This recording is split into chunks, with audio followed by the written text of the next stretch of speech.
অনকোরের যে একটা melodic sound, একই সঙ্গে যে রক স্টাইল আছে একটা, সবকিছু মিলিয়ে একটা সুরের আবহ তৈরি হয়েছিল স্টুডিওতে।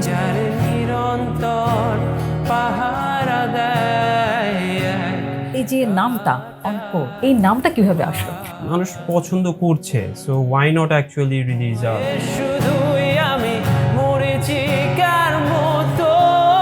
অরিজিনাল সংস না পাওয়ার গল্প মিউজিক ভিডিও দিয়ে আমরা একটা রিলিজ করেছিলাম। আগে যেমন ফিলিংস গুলো ছিল খুবই সারফেস লেভেলে, এখন মনে হয় যে আরেকটু লাইফ রিয়ালিটি, আরেকটু ইন ডেপথ যাওয়ার ট্রাই করে। আমাদের চারজনের মধ্যে ঝগড়া আমি এই পর্যন্ত পাইনি।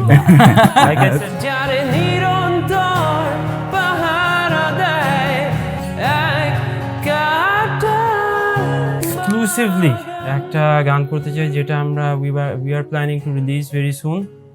খুবই মানে এটা একদম গানটা হয়তো এমন থাকবে না, বাট খুবই ইনিশিয়াল লেভেলের স্টেজে আছে এখনো। তো গানটার নাম হচ্ছে ফুলদানি।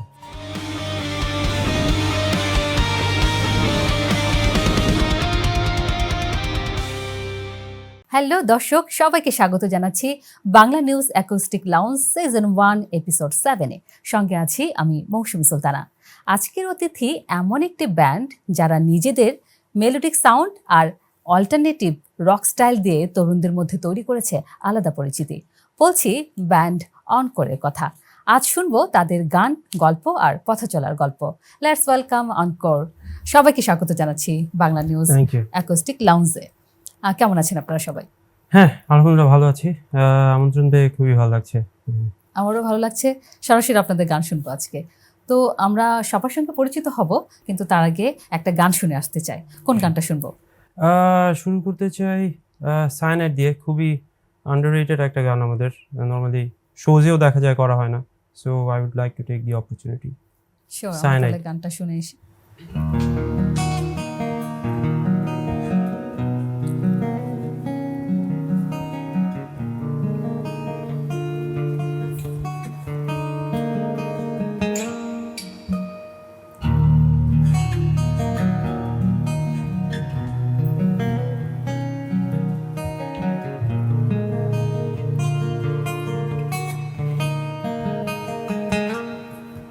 বাধা দড়ি আর সিলিং ফ্যানের সাথে ঝুলছে পাপ। আমি খুব খারাপ আর নয় লুকোচুরি,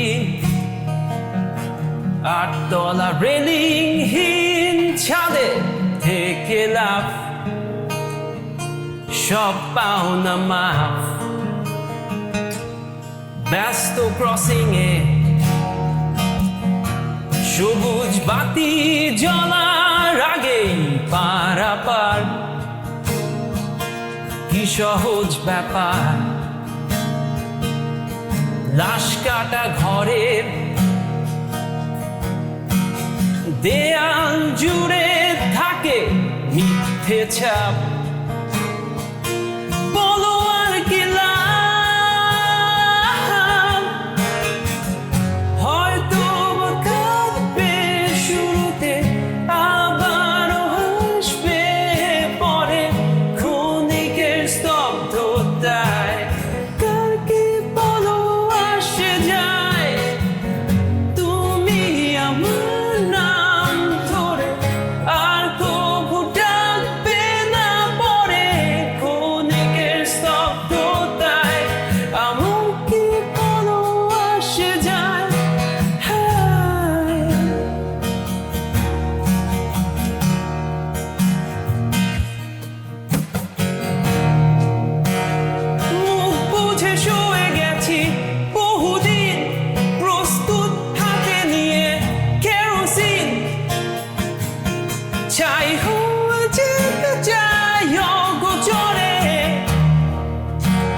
আশাতে রাতগুলো ডুবে থাকি, হতাশাতে কবজির শিরাতে রেখে নোয়া চলে ডাকে চলো ট্রেন উড়ন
বেঁচে থাকার অজুহাতে নিঃশেষ করে ফেলেছি নিজেকে, তবে সবটুকু এখনো শেষ নয়, শুনেছি আবার পুনর্জন্ম হয়।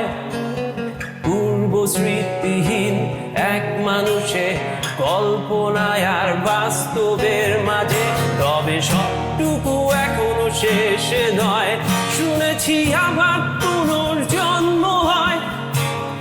পূর্ব স্মৃতিহীন এক মানুষে কল্পনায় আর বাস্তবের মাঝে,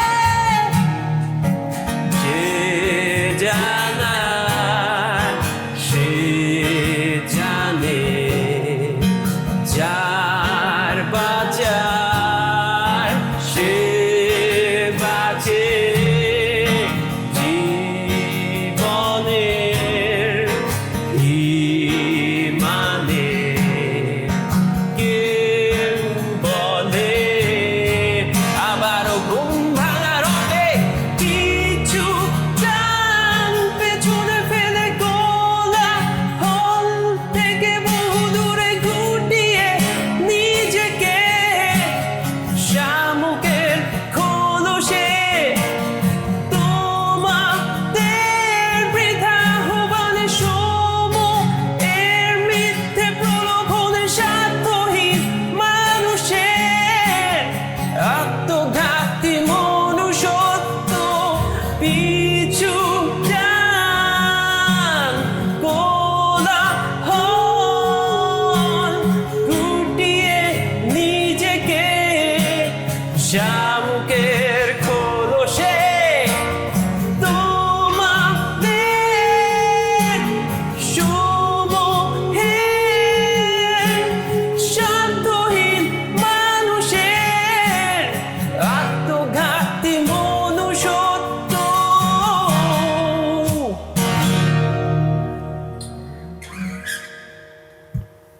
বাহ, অসাধারণ। মানে Thank you. অনকোরের যে একটা মেলোডিক সাউন্ড, একই সঙ্গে যে রক স্টাইল আছে একটা, সবকিছু মিলিয়ে একটা সুরের আবহ তৈরি হয়েছিল স্টুডিওতে, সেটা কিন্তু এখনো আছে, এখনো বাজছে কানে। অনেক ধন্যবাদ এত চমৎকার একটা গান শোনানোর জন্য।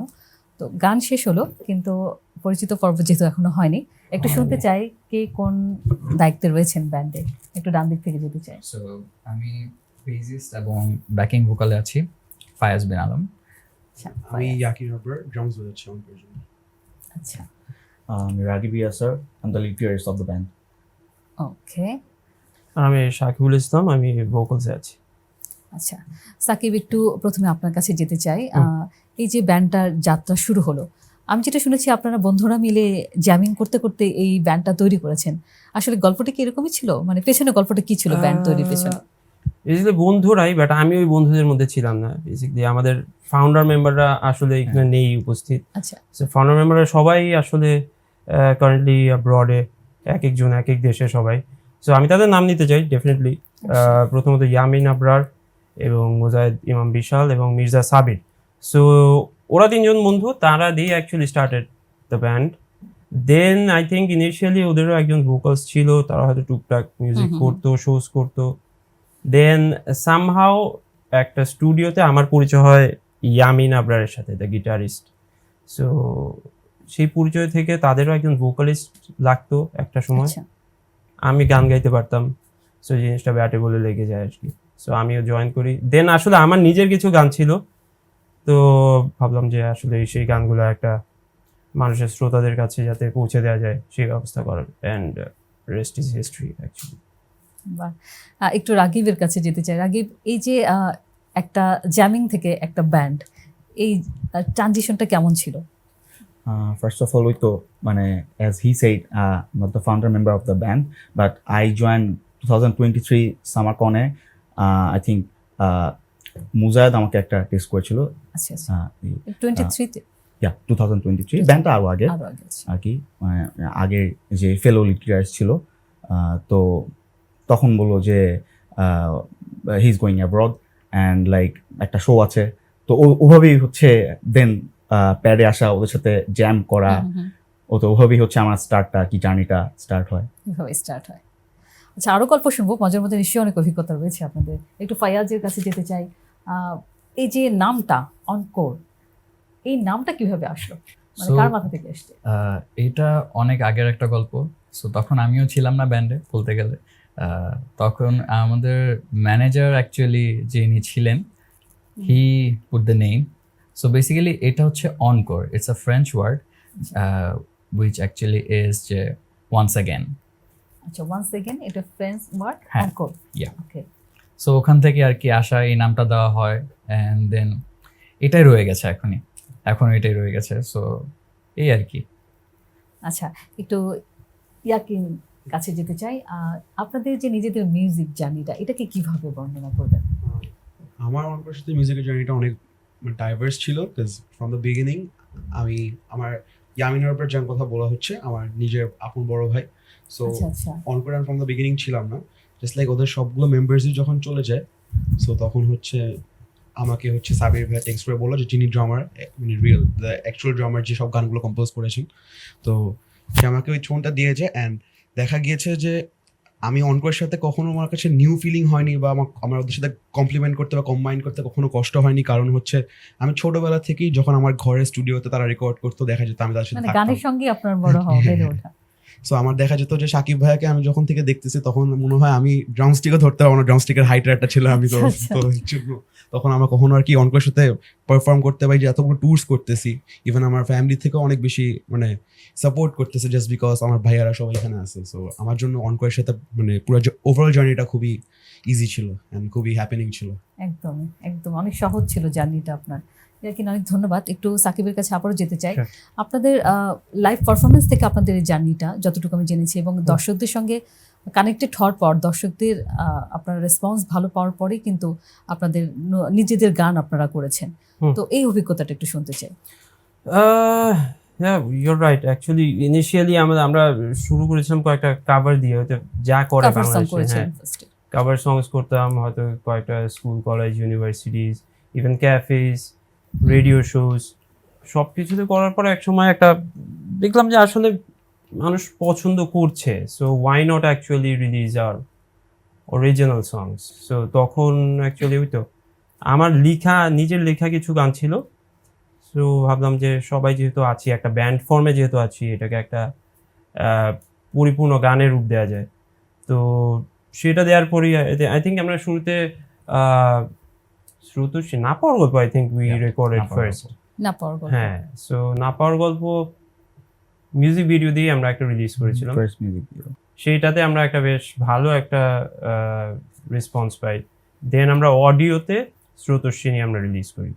সো এই দুইটা ছিল ইনিশিয়ালি আমাদের ফার্স্ট রিলিজেস আর কি। এখন পর্যন্ত কয়টা মৌলিক গান আপনারা করেছেন? আমাদের তো একটা অ্যালবাম আছে, নিজেদের একটা অ্যালবামের নাম হচ্ছে চিহ্ন, সেটাতে অ্যারাউন্ড 8টা গান আছে, একটা ইনস্ট্রুমেন্টাল আছে, এই তো।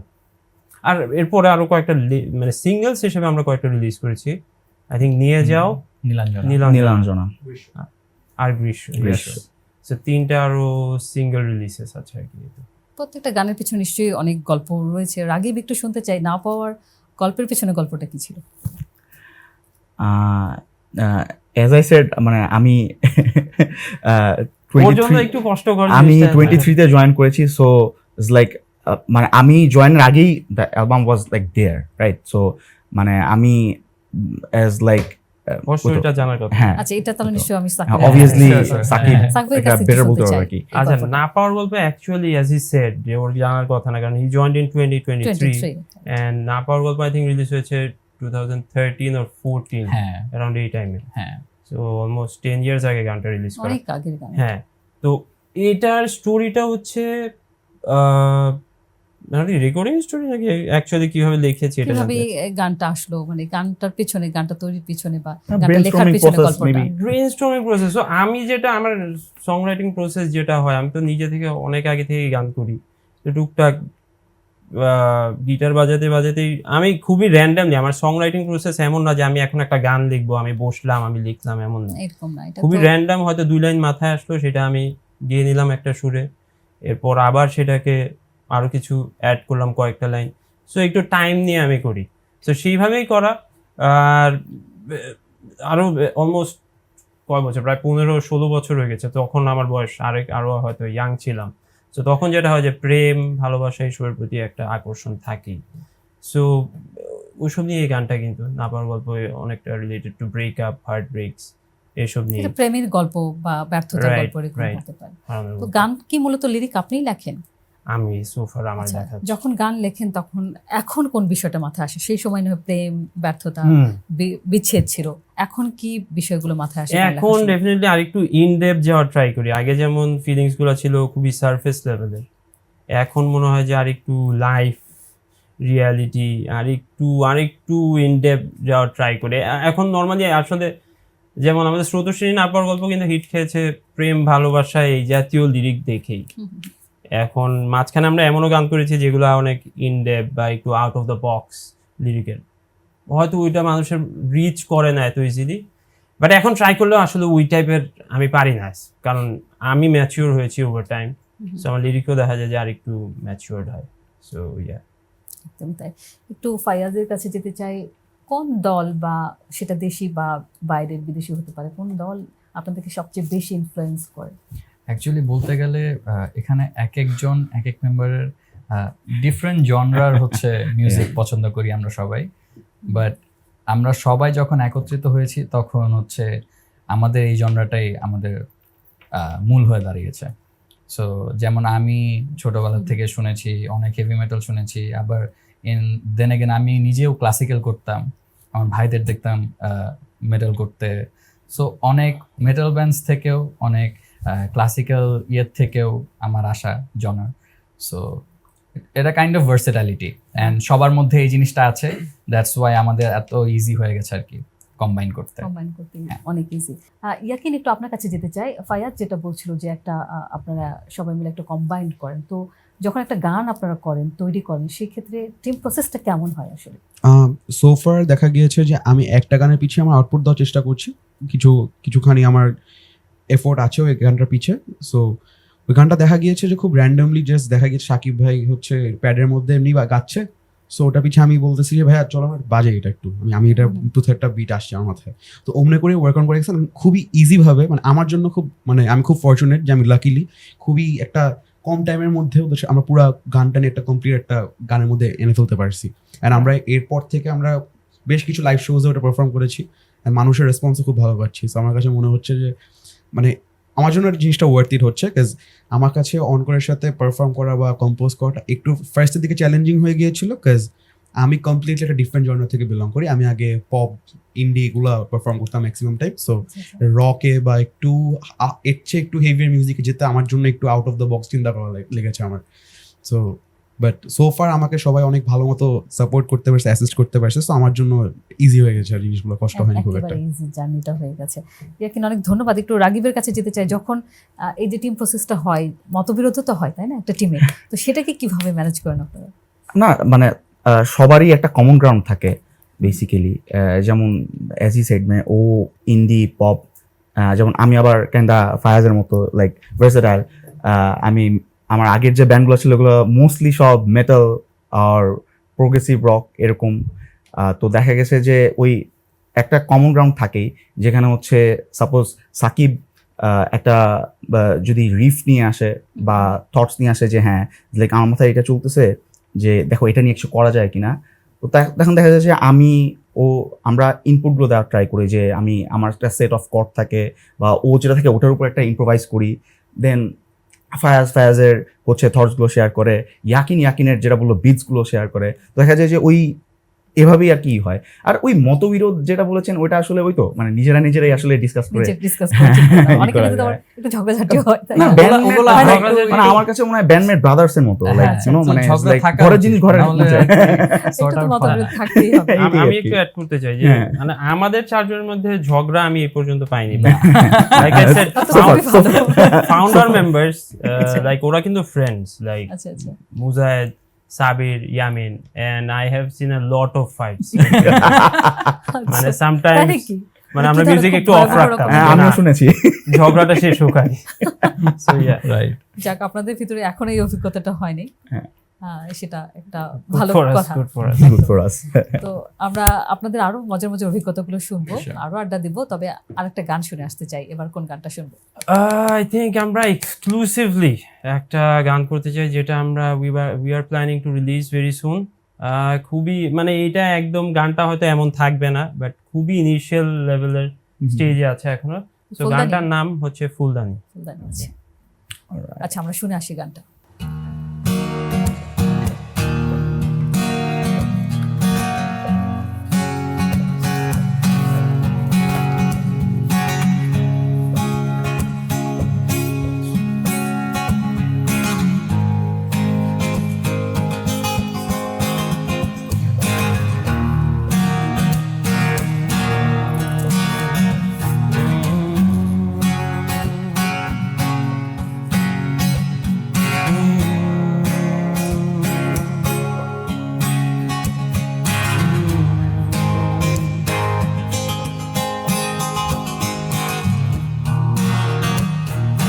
চলো এই রাতের নাম দে বিষণ্ণতা বা শূন্যতা, যেহেতু তুমি নেই। চলো এই গল্পের নাম দেই বনলতা কিবা অপরাজিতা, কারণ তুমি সেই। তোমাকে পাবার অথবা হারাবার হিসেবে ঘাটতি মনে কি পড়ে আর কিভাবে শুরু বলো কিভাবে সমাপ্তি।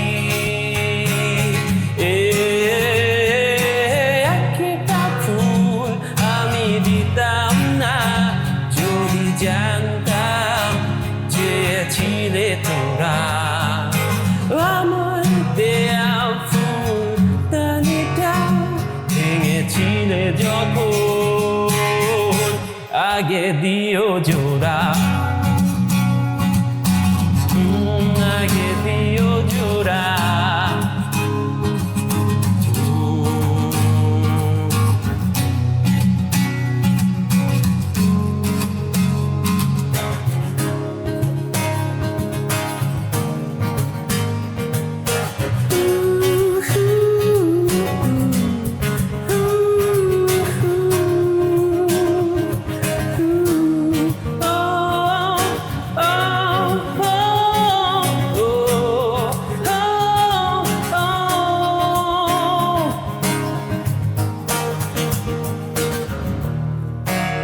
চেয়েছো যেভাবে আমায় যখন সেজেছি তোমারই মনের মতন, সে কি আমার ভুল? মনে পড়ে কি সেই রাতের কথা, ঝড়ের রাতে তুমি একা ভাঙা চাদরে উষ্ণ আদরে দিয়েছিলাম সব করে উজাড়, বিনিময়ে অভিনয়ের উপহার। তোমাকে পাবার অথবা হারাবার হিসেবে ঘাটতি মনে কি পড়ে আর কিভাবে শুরু বলো কিভাবে সমাপ্তি। একটা ফুল আমি দিতাম না যদি জানতাম চেয়েছিলে তোরা। আমার দেয়া ফুল দানিটা ভেঙেছিলে যখন আগে দিও জোড়া, আগে দিও জোড়া। ও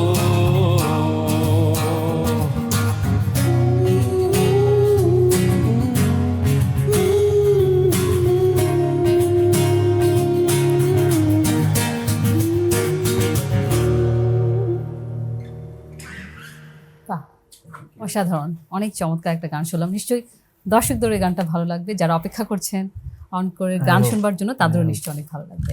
একটু সাকিব যেতে চাই, আমি যেটা জেনেছি যে আপনারা শুধু বাংলাদেশে যে ব্যান্ডের সঙ্গে গান করছেন তা না, আন্তর্জাতিক অনেক শিল্পীর সঙ্গে আপনারা একই মঞ্চে গান করেছেন, সেই অভিজ্ঞতাটা একটু শুনতে চাই। রাইট, একটা খুবই মেনশন ওয়ার্দি আই থিঙ্ক, আমরা আতিফ আসলামের সাথে একটা ইভেন্ট করেছিলাম, that was back in I think 2024 I think. 2024, হ্যাঁ। হ্যাঁ, খুবই ম্যাসিভ আকারে, as you can understand, Atif Aslam, so he is an একদম, ইন্টারন্যাশনাল একদম, আর্টিস্ট। massive একটা। সো তার সাথে গাওয়ার সুযোগ পাওয়া একই স্টেজে, I think that was huge. বিরাট ক্রাউড ছিল এবং আমরা আমাদের গানগুলো গাইতে পেরেছি এবং আমাদের রেসপন্সও খুবই খুবই চমৎকার ছিল, যা রেসপন্স আমরা পেয়েছি। So that was one of the memorable shows I would say definitely আমাদের জন্য। সেই শোর কিছু মানে অভিজ্ঞতা বা মজার কোনো অভিজ্ঞতা আছে কিনা, মানে দর্শকদের রেসপন্স কেমন ছিল, ফয়াজ বা আপনি বলবেন কিনা? এই শোটা ইয়াকি। হচ্ছে ফরচুনেটলি আমার ডেবিউ শো ছিল উইথ অনকোর, আমি সেদিনই ফার্স্ট পারফর্ম করেছি অনকোরের সাথে লাইভ। সো এবং ওই স্টেজে ওই স্টেজে বাহ। তো আর কি আমার জন্য খুব এক্সাইটিং ছিল, কাজ আতিফ আসলামের ফ্যান কে না আসলে। তো একদম, হ্যাঁ। সো আমি হচ্ছে সব থেকে বেশি আরো এক্সাইটেড ছিলাম যে আমি আতিফ আসলামকে হয়তো দেখতে পারবো, লাইভ দেখতে পারবো বা গ্রিন রুমে একদম কাছাকাছি থেকে দেখতে পারবো। সো এগুলো নিয়ে আমি বেশি এক্সাইটেড ছিলাম, অ্যান্ড দেন একে নার্ভাস ছিলাম যে এত ক্রাউডের মাঝখানে বাজাবো for the first time. So মানে হোয়াট ইফ আমার থেকে ওনাটা ভুল হয়ে যায়, পুরো ব্যান্ডের পারফরমেন্সটা হয়তো নষ্ট হয়ে যেতে পারে। বাট লাকিলি এই ভুলটা হয়নি, ইভেন আমি আরো অনেক এনার্জিতে বাজিয়েছি, আমার লাইফে হয়তো সব থেকে ভালো পারফরমেন্সটা আমি সেদিন দিতে পারছি আমার কাছে মনে হয়। সো আমার কাছে মনে হয়েছে ওই দিনটা লাইক রাত 2:12 বেজে গেছে, আমরা কেউ ওখান থেকে বের হইনি সকালে, যেহেতু পা ব্যথা হয়ে গেছে, গেট ভাঙচুর হচ্ছে, মানে প্রত্যেকটা এক্সপিরিয়েন্স আমার জন্য নিউ ছিল। আমি মানে একটা বড় মানে সিনে একটা বড় নেইমের একটা ব্যান্ডের আন্ডারে for the first time perform করছি। তো আমার জন্য এক্সপিরিয়েন্সটা খুবই নিউ ছিল, আমার জন্য খুবই মানে সারপ্রাইজিং ছিল যে মানুষজন যেভাবে করে ভেঙে আসতেছে, মানুষজন মানে একটা মানুষকে দেখার জন্য কতটুকু হচ্ছে, একটা বাঁধ ভাঙা একটা অবস্থা। হ্যাঁ হ্যাঁ। তো আপনাদের গান শোনার পর দর্শকদের কেমন রেসপন্স ছিল? খুবই ভালো রেসপন্স পেয়েছি আমরা। জাস্ট যেরকম দেখা যায়, আমি এভরি শোতে আমি এখন এটা উইটনেস করি যে আমাদের সতোষিনী হয়তো আমাদের নিজেদের গাওয়াও লাগে না, মানুষজনই গেয়ে দেয় আমাদের জন্য, সব অডিয়েন্সরাই আমাদের জন্য গান গায়। ইভেন না পর গল্প, নীলাঞ্জন, আমাদের ম্যাক্সিমাম গানগুলোই সব অডিয়েন্স আমাদের সাথে রিলেট করতে পারে, কানেক্ট করতে পারে। সো ওই ইমোশনটা বা ওই ফিলিংটা আসলে অনেক সারিয়াল, কারণ দেখা যায় যে যখন সামনে থেকে রেসপন্স পাওয়া যায় তখন এনার্জিটা নিচ থেকে এসে পড়ে তখন একদম আসলে। একদম ঠিক, ওটা তো একেবারে অতুলনীয় একটা অনুভূতি সেই সময়, Definitely. সরাসরি দর্শকের সঙ্গে কানেক্টেড, একদম রেসপন্স, প্রতিক্রিয়া সবই একসঙ্গে দেখা যাচ্ছে। এটা আসলে মানে খুবই চমৎকার একটা দৃশ্য সেই সময়। ফয়াজ, আর কোনো মজার অভিজ্ঞতা আছে কিনা স্টেজ পারফর্ম করার সময়? আমাদের অ্যাকচুয়ালি মজার অভিজ্ঞতা বলতে গেলে সব শোতেই হয়, আবার কোনো শোতেই হয় না এরকম।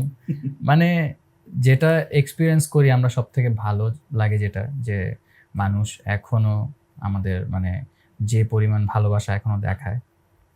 যেমন আমরা প্রতি শোতে যখন স্টেজে উঠতেছি সবাই চিয়ার করতেছে আমাদের, যে কোনো গান গাচ্ছি আমরা, এই যে যেমন ইয়াকিন বললো যে মোস্ট অফ দ্য সং যেগুলো আছে আমাদের, ওগুলো আমরা প্লে করলে মোস্টলি আমাদের শুনতে পারা হয়, আমরা যেটা বাজাচ্ছি বা আচ্ছা, গাচ্ছি, আচ্ছা। মানে ক্রাউড রেসপন্স যেটা আসে ওটা একদম বুকে গিয়া লাগে একদম, বলতে গেলে। একদম, অ্যান্ড এই ফিলিংটা আনবিটেবল একদমই। সব অনেক সময় জায়গায়। দেখা যাচ্ছে যে মঞ্চে আপনারা গানই করছেন না, জাস্ট সব পুরো গানটা দর্শকই হ্যাঁ। গেয়ে দিচ্ছে। এটা আসলে সত্যি খুব অভাবনীয় একজন শিল্পীর জন্য। সাকিব, একটু জানতে চাই, এমন কোনো গান বা সুর আছে যেটা আপনাদের জন্য মনে হয় টার্নিং পয়েন্ট? আমাদের নিজেদের গানের কথা বললে definitely Srotoshwini, that is our most hit song so far. And I would say turning point যদি টাইমের ক্ষেত্রে বলা হয়, I think that was during COVID, যখন একটা লকডাউন পিরিয়ড চলছিল। I think that was the time when it got viral আমাদের গানটা, বিকজ এর আগেও মানুষ গানটা শুনতো, we did get a good response যে Encore is a great band. But I think during the COVID period, তখন it was just all over. I think. I guess অনেক রিল Yeah, reels, গান even memes, I think হ্যাঁ। সবখানে it was everywhere. হ্যাঁ। So আমি হয়তো ফেসবুকে মানে প্রতিদিন ঢুকলে কিছু না কিছু আমার নিজের গানের, so it used to feel মানে really ওই টাইমটা like- রিলস এর ট্রেন্ডটা আর কি খুব মোটামুটি খুব ভালো একটা ভালো ছিল। খুব আমি লাগে, এটা কি জানতে চাচ্ছিলাম, রাগিবের কাছেও যেতে চাচ্ছিলাম যে এই যে সোশ্যাল মিডিয়া যে জার্নিটা, দর্শকদের রিচ কমেন্টস পাওয়া, এইটা আসলে কেমন লাগে, জার্নিটা কেমন? অবভিয়াসলি মানে ফিলস গুড। আর মানে যে এই টাইমটা ও বললো ওটা অ্যাকচুয়ালি একটা ম্যাসিভ মানে হিট ছিল আর কি। দেখা যাচ্ছে যে আমি 5টা রিল দেখলে ওর মধ্যে 2টা বা 3টাই মানে ও কিন্তু ওই সময় অন করার সাথে ছিল না, বাট আমি স্টিল শিওর তুমি হ্যাঁ, ওই সময় হ্যাঁ, দেখছো, হ্যাঁ, right? আচ্ছা আচ্ছা। বাট আমি তখন দেখেছি। আর আমি অ্যাকচুয়ালি অঙ্কের ফার্স্ট সং যদি আমার কাছে হয় সেটা না পাওয়ার গল্প, মানে ওই ফার্স্ট এমভিটা দেখেছিলাম তখন দেখবো আচ্ছা there is a band coming into the scene, আচ্ছা হ্যাঁ ভালোই, ভালো বাজাচ্ছে, সবকিছু ঠিক আছে, ওকে, এই আর কি। কে জানতো ওই ব্যান্ডে তুমি? একদমই তাই। আমরা আবার আড্ডায় ফিরবো, তবে আরেকটা গান শুনতে চাই। এবার কোন গান শুনবো? আই থিঙ্ক আমাদের খুবই রিসেন্ট একটা রিলিজ, গানটার নাম খুবই ভালো সাড়া পাচ্ছি এই গানটায়, সব শোতেই মোটামুটি শুনতে চায়। গানটার নাম নীলাঞ্জনা। নীলাঞ্জনা। So, এটা আচ্ছা, আমরা কি স্রোতস্বিনী পরে শুনবো? শ্রুতিশিনী- আচ্ছা, আমরা এখন নীলাঞ্জনা শুনে আসি, কারণ আমরা অপেক্ষা করছি স্রোতস্বিনীর জন্য।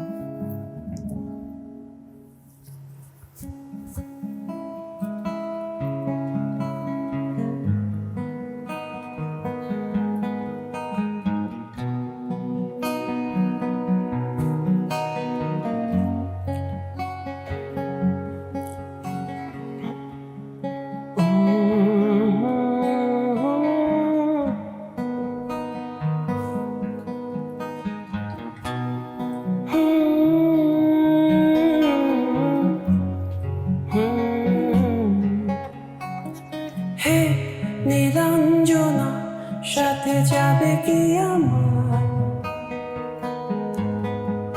যদি দিতে পারো একটি বিকেল, ঘুরে আসি অজানায়। হে নীলাঞ্জনা,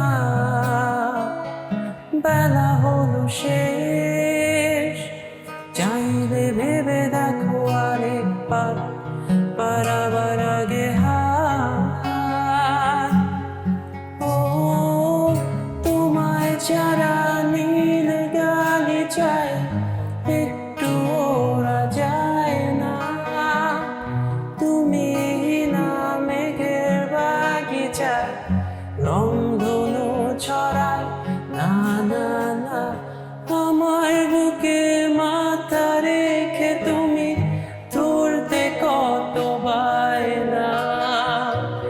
আমার দেয়া নীল শাড়িটায় আর বুঝি মানায়, না না না। আছে সবই তোমার উপর, আর তুমি আমার ভেতর। নীল আকাশে ডানা মেলে, অজানায় অবেলায় হারাতে ছিল সবই তোমার উপর, আর তুমি আমার ভেতর।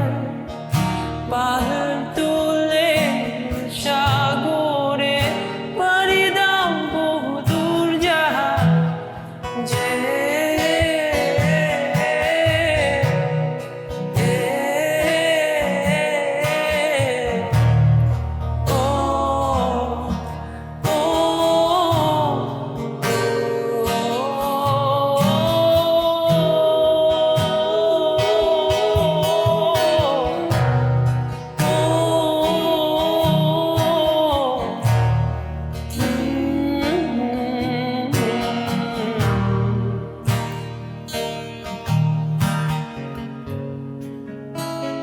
রিক্ত শূন্যতে হতে আজও চোখের পাতা মেলে, রাখি যদি আসো ফিরে বেদনার নীল পাহাড় ভেঙে। প্রতিশ্রুতি প্রাদলে যে প্রাসাদ করেছিলে, তা ভেঙে তিলে তিলে। ও তোমায় যারা নীল গালি চায়, একটু ওরা যায় না। তুমি না মেঘের বাগিচায় রংধনু জড়ায়,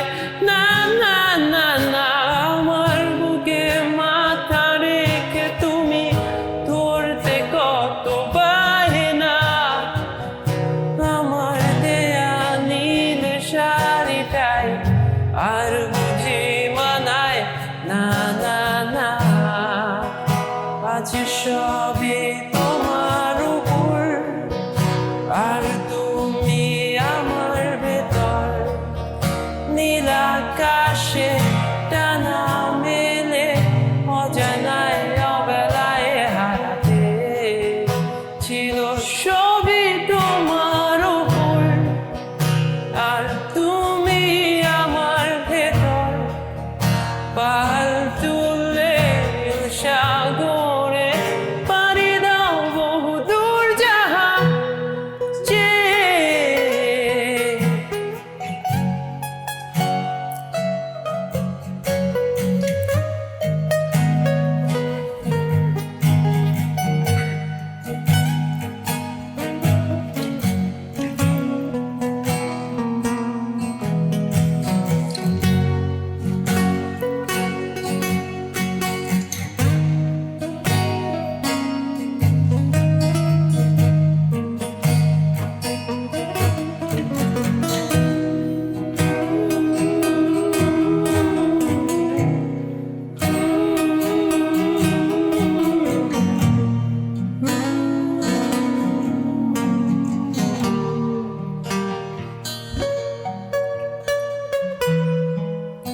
আছে সবই তোমার উপর আর তুমি আমার ভেতর পাল তুলে নীল সাগরে পাড়ি দাও বহু দূর জাহাজে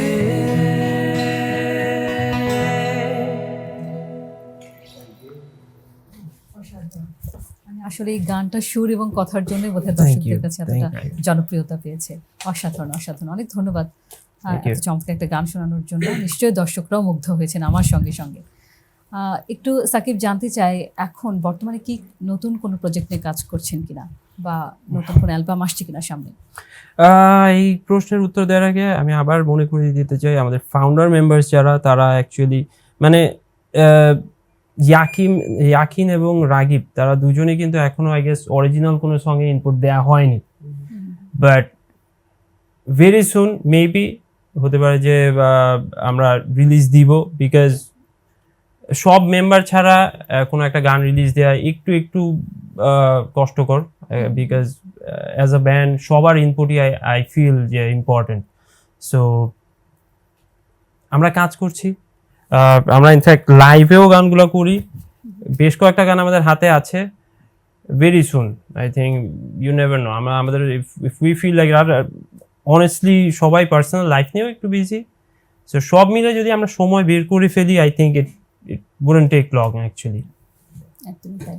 একটু ফায়েজের কাছে জানতে চাই, আগামী 5 বছরে অনকোরকে কোন জায়গাটাতে দেখতে চান আপনারা? অ্যাকচুয়ালি কি বলবো, ওই তো মানে সবাই আমরা যেভাবে এখন শোজ যাচ্ছে, যেমন কিছুদিন আগেও শোজ অনেক অফ ছিল, আমরা খুব একটা শো করতে পারিনি, দেখিও নি অনেক শোজ, যেমন হচ্ছে আবার পোস্টপন্ড হয়ে যাচ্ছে, বাট জিনিসগুলো বেটার হচ্ছে অ্যান্ড আমরাও বেটার হচ্ছি। আমরা দিন দিন যত একসাথে টাইম স্পেন্ড করছি, আমাদের স্কিলস বাড়ছে, আমাদের ইমপ্রুভমেন্ট বাড়ছে। সো হোপফুলি যে আমরা যদি এই জিনিসগুলো চালিয়ে যাই, অ্যান্ড ভেরি সুন আমরা একটা ভালো পর্যায়ে যাব, আমি আশা করি এটা, যে উইদিন 5 ইয়ার্স অবভিয়াসলি। নিশ্চয়ই। একটু ইয়াকিন, একটু আরেকটু আড্ডা দিতে চাই আপনাদের সঙ্গে। এই যে রিহার্সাল করেন আপনারা, সেই সময়ের কোনো মজার ঘটনা রয়েছে কিনা? আমার রিহার্সালে সবচেয়ে দেরিতে কে আসে? রিহার্সালে সব থেকে দেরিতে সাকিব ভাই। আমার বাসায় সাকিব দেরিতে আসে, জাস্ট ফর দ্য রেকর্ড আমার বাসায় সবচেয়ে কাছে, কিন্তু আপনি সবচেয়ে লেটে যান। I think as the saying goes, আসলে মক্কার মানুষ সহজ পায়, মক্কা মানুষ সহজ পায় না। হ্যাঁ, কোনো মজার স্মৃতি আছে কিনা রিহার্সালে? রিহার্সালে ওভাবে করে যেরকম হয়, আমার সাথে যেটা হয়, রিহার্সাল যখন লেট নাইট হয় আমাদের, বা দেখা যায় যে আমরা শো থেকে লেট আসতেছি, তখন দেখা যায় রাগিব ভাই বা ফায়া সবাই আমরা দেখা যায় সামটাইমস স্টে ওভার দিয়ে দিই। সাকিব ভাই অলওয়েজ রাশে থাকে যে আমার সকালবেলা অফিস আছে, আই হ্যাভ টু গো। এটা খুবই কমন সিনারিও অ্যাকচুয়ালি। বিকজ ফার্স্টের দিকে যখন আমরা সাথে শোজ করতাম, আমার কাছে খুব মানে মজার লাগতো কি আমরা শো করতে ঢাকার বাইরে গিয়েছি, আমরা একদিন থেকে গেছি, আমরা কালকে ঘুরবো ফিরবো। বাট এখন দেখা যায় আমরা যত দূরেই যাই না কেন বা যত সুন্দর জায়গায় যাই না কেন, পারফর্ম করে just we have to go back, আমরা দিনে দিনে ফিরে just have to come back, সকালবেলা রিপোর্ট করা। ওই দিনই ব্যাক করতে হবে। ব্যাক করতে হবে। মজার একটা ছোট অ্যাড করতে পারি যে যেটা বললো অফিসের সবাই আসলে এরকম প্রফেশনাল লাইফে জড়িত। সো এমনও দেখা যাচ্ছে যে শো আমার করতে হবে, আমি শোটা মানে মানুষকে যখন কথা দিয়ে ফেলি শোটা আসবো তখন সেটা ক্যান্সেলও করা যায় না। সো এমনও হয়েছে আমি অফিসের লাঞ্চ ব্রেক নিয়ে 1 আওয়ারের আমি পারফর্ম করে আবার অফিসে আচ্ছা, আপনি কোথায় আছেন, কি কাজ করছেন? আমি আজকে গানের গুলশানে একটা প্রাইভেট কোম্পানি, ফরেন একটা ইউকে বেসড কোম্পানিতে আছি। সো আচ্ছা, আচ্ছা। প্রায় 1.5 বছর ধরে and দুটাই ব্যালেন্স দুটোই balance করছেন, গান এবং একই সঙ্গে এটাই job। কোনোটাই ছাড়তে পারবো না অ্যাকচুয়ালি। দুটো কঠিন, কিন্তু এটা ব্যালেন্স করা Right, খুবই yeah. কঠিন। আর রাগিব, একটু জানতে চাই এই টিমের মধ্যে সবচেয়ে চিল কে, অলস কে সবচেয়ে, দুটোই বলবো, অলস আর চিল কে সবচেয়ে? অলস আই মিন লাইক আমি নিজেও আছি, বাট লাইক আমি মানে ইয়াকিনকে আমার সাথে ট্যাগ করবো। সো আর সবচেয়ে চিল কে? চিল অ্যাকচুয়ালি আমরা সবাই চিল, সবাই চিল। মানে মানে লাইক আমি লাইক আই সেড ডিফারেন্সিয়েট আমাদের করতে পারবো না। ফাইট কিন্তু হয় নাই। So definitely we are all chill. আসলে মানে এটা লাইক খুবই ভালো। ইন্ডিভিজুয়ালি যদি মানে রেট করা হয় কেউ কারোর থেকে কম না, সবাই আর কি আড্ডা জমা দিতে পারি। আপনাদের মধ্যে আন্ডারস্ট্যান্ডিংটা খুবই ভালো, বন্ডিংটা খুব ভালো, আলহামদুলিল্লাহ, এটা খুব হ্যাঁ। ভালো লাগে। আচ্ছা, আমরা অনুষ্ঠানের প্রায় শেষ পর্যায়ে চলে এসেছি, একটা র্যাপিড ফায়ার আছে। কাকে প্রশ্ন করব? ছোট ছোট প্রশ্ন, ছোট উত্তর। একজন একজনকে Anyone, করতে পারেন বা পুরো একজন করো। একজন আমি করে আমি না করবো? যাই, তোমরা কি একজন করো? ফায়ার, র্যাপিড ফায়ার শুরু করছি। Okay. ছোট প্রশ্ন, ছোট উত্তর। ওকে। প্রিয় বাংলা ব্যান্ড? ইজি ওয়ান, বে অফ বেঙ্গল। ইয়াকিন, প্রিয় আন্তর্জাতিক আর্টিস্ট? আরিক মার্কেস। ওকে, সাকিবের কাছে যাই। ওটাই কঠিন কিছু হবে। না। এক শব্দে Encore. Feelings feelings. Yeah. Ragib, studio না লাইভ, কোনটা বেশি পছন্দ? অলওয়েজ লাইভ, মানে একদম এনজয় করে পারফর্ম করা যায়, মানে নিজের বেস্টটা অ্যাকচুয়ালি ওখানে এক্সপ্রেস করা যায়। স্টুডিওতে একটা জিনিস কি, সে ফর এক্সাম্পল একটা মিস্টেক হলো বা হলো, ওটাকে আপনি রিটেক করতে পারবেন, বাট লাইভে ইউ হ্যাভ নো চান্স, মানে it's just one take one shot. So আমার কাছে লাইফটা অনেক ইম্পর্টেন্ট, লাইভে প্রিসাইজ থাকা, কম্প্যাক্ট থাকা, এইটাই আর কি। ইয়াকিন, dream collaboration? With the artist probably Bangladesh থেকে আমি কোলাব করতে চাই অনেকজনের কাছে। আসলে আমি ছোটবেলা থেকে এখন, কিন্তু যদি ইন্টারন্যাশনাল ভাবে চিন্তা করি, আমি রোজ ইভেল বা কোই টেইলরের সাথে কোলাব করতে। বাপরে। Fayaz, dream stage? Dream stage বলতে গেলে তো আই উড সে ওয়াকেন, বলে দে Rock Or- am Ring Wacken. Rock and Ring করছি বাট হ্যাঁ, Wacken. বাট আমাদের মেটাল জনরায় যেতে হবে for that. It's okay. Actually আমাদের মেটাল একটা গান আছে। হ্যাঁ, আমাদের মেটাল হ্যাঁ, গান হ্যাঁ, আছে, হ্যাঁ, হেভি মেটাল গান গান আছে। So if Shakib bhai wants me to wants to make do more আর কি, more metal, Yeah. then আমরা We can step in. ইনশাআল্লাহ- can step in এর পরে। একদম, হ্যাঁ, একদমই তাই। সাকিব, রাত না দিন, কখন ক্রিয়েটিভিটি বেশি আসে? রাত, আই মিন এটা এটা আসলে এটা সবাই মোটামুটি। কোয়েশ্চেনটাই ভ্যালিড না। ওকে, লাস্ট কোয়েশ্চেন, ফ্যানদের জন্য এক লাইন। সাকিব? ফ্যানদের জন্য এক লাইন, অনেক অনেক সাপোর্ট দিয়েছেন আমাদেরকে, প্লিজ দিয়ে যান আরো। We are planning to give something back to you guys, so please keep up the support. Okay, নিশ্চয়ই ভক্তদের সাপোর্ট আপনাদের জন্য অব্যাহত অনেক থাকবে। অলরেডি না চাওয়ার আগেই তারা এত পেয়ে ভালো যাচ্ছে, আছে হ্যাঁ। actually। তো আমরা একেবারে শেষ পর্যায়ে একটা গান শুনতে চাই। নিশ্চয়ই স্রোতস্বিনী গানের জন্য আমরা অপেক্ষা করছি, দর্শকরা অপেক্ষা করছি। Yeah. সেটা দিয়ে শেষ করবো। অবশ্যই। একদম।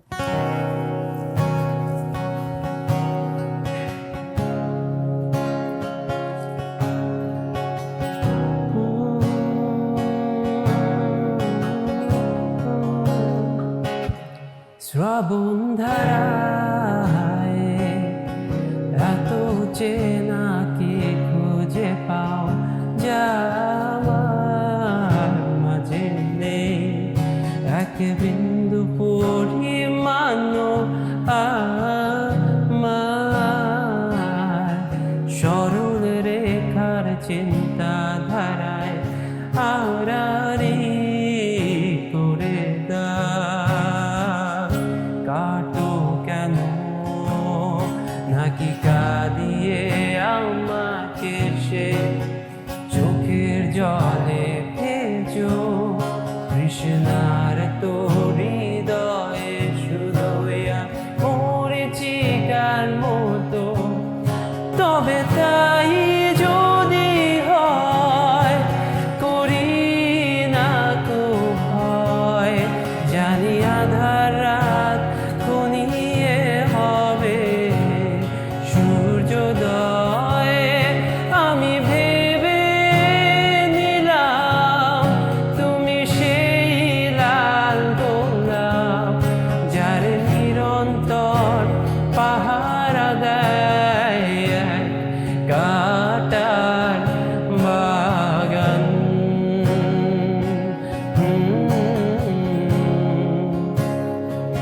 পাহাড় চূড়ায় বেয়ে আকাশ তো ছুতে দেখিনি, স্রোতস্বিনীর হাওয়ায় পাড়ি দাও সমুদ্র। ও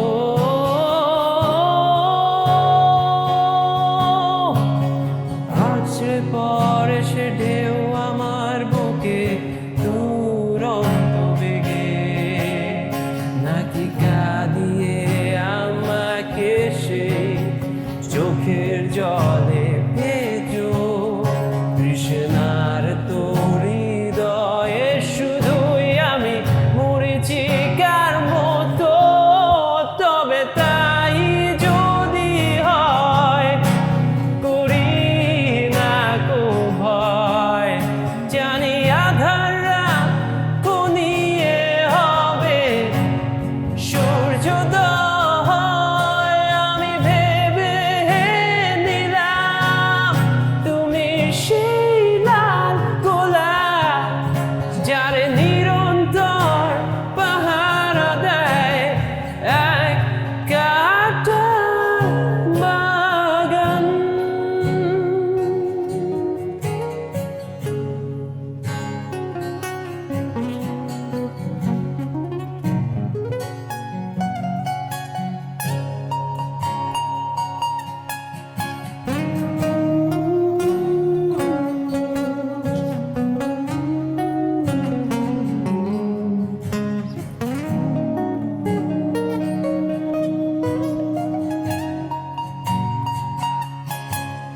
তবে তাই যদি হয় করি না কো ভয়, জানি আধার রাত ঘনিয়ে হবে সূর্যোদয়। আমি ভেবে নিলাম তুমি সেই লাল গোলাপ, যারে নিরন্তর পাহারা দেয় এক কাঁটার বাগান।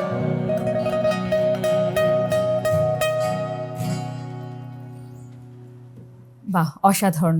অনেক চমৎকার একটা গান শুনলাম আমরা। আসলে ভক্তরা, দর্শকরা যেটা বলেন যে অনকোরের গানে একটা সুরের জাদু আছে, সেই সুরের জাদুতে আসলে আমরা ভেসে ভেসে যাচ্ছিলাম। আশা করছি দর্শকদেরও অনেক ভালো লেগেছে গানটা, আমাদের তো অনেক ভালো লেগেছে। অসংখ্য ধন্যবাদ অনকোর, আপনাদের সবাইকে আমাদের এই সুর, গল্প এবং এই অনুভূতির যাত্রায় আমাদের সঙ্গে থাকবার জন্য অসংখ্য ধন্যবাদ। সময় করে আমাদের স্টুডিওতে এসে আপনারা সময় দিয়েছেন, সেজন্য সবাইকে ধন্যবাদ জানাচ্ছি। আমরাও ধন্যবাদ জানাতে চাই বাংলা নিউজ 24-কে আমাদেরকে আমন্ত্রণ জানানোর জন্য, কারণ সবসময় গান গাওয়া হয়, আড্ডা দেওয়া হয় না। সো আই থিঙ্ক এটা একটা দারুণ একটা সময় কেটেছে আমাদের। সো থ্যাংক একদম, ইউ। আমাদেরও ভালো লেগেছে, নিশ্চয়ই দর্শকদেরও ভালো লাগবে। দর্শক, অনকোরের জন্য অনেক অনেক শুভকামনা, নতুন গান, নতুন স্বপ্ন আর আরও বড় মঞ্চের পথের জন্য। দর্শক, এই ছিল আজকের অ্যাকোস্টিক লাউঞ্জ সিজন 1 এপিসোড 7। আবার দেখা হবে নতুন কোনো ব্যান্ড, নতুন কিছু গল্প আর নতুন সুর নিয়ে। ততক্ষণ পর্যন্ত ভালো থাকুন, সুরের সাথে থাকুন।